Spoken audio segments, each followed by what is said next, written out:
వక్రతుండ మహాకాయ కోటి సూర్య సమప్రభా నిర్విఘ్నం కురు మే దేవ సర్వకార్యేషు సర్వదా. మొదటగా పసుపు కుంకుమ ఛానల్ ప్రేక్షకులందరికీ వినాయక చవితి శుభాకాంక్షలు. భారతీయుల అతి ముఖ్య పండుగల్లో వినాయక చవితి ఒకటి. పార్వతీ పరమేశ్వర్ల కుమారుడైన వినాయకుని పుట్టినరోజునే మనం వినాయక చవితిగా జరుపుకుంటాం. భాద్రపద మాసం శుక్ల చతుర్థి మధ్యాహ్నం శుభ సమయంలో హస్త నక్షత్రం రోజున చవితి ఉత్సవాలు ప్రారంభమవుతాయి.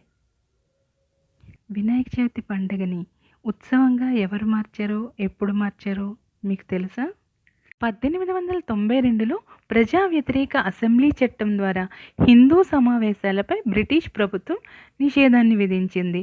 భారతీయ స్వాతంత్ర సమరయోధుడు లోకమాన్య బాలగంగాధర్ తిలక్ బ్రిటిష్ వారిపై భారత స్వాతంత్రోద్యమం మద్దతుగా ప్రజలందరిలో జాతీయ స్ఫూర్తిని రగిలించి దేశవ్యాప్తంగా అందరినీ ఒక్కటి చేసే సంకల్పంతో గణేష్ ఉత్సవాలు మొదటిసారిగా ప్రారంభించారు.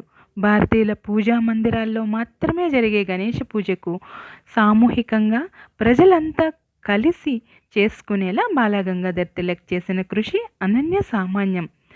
ఆ రోజు స్వాతంత్ర పోరాటం కోసం ఆయన మొదలుపెట్టిన ఈ గణేష ఉత్సవాలు ఈనాటికి కొనసాగుతూనే ఉన్నాయి, అలా కొనసాగుతూనే ఉంటాయి.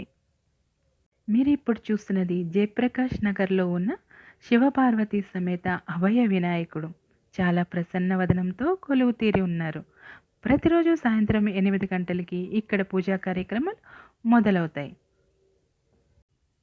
ఈ 11 రోజులు మరిన్ని వినాయక విగ్రహాలని చూడాలి అనుకుంటే మా ఛానల్ని సబ్స్క్రైబ్ చేసుకోండి.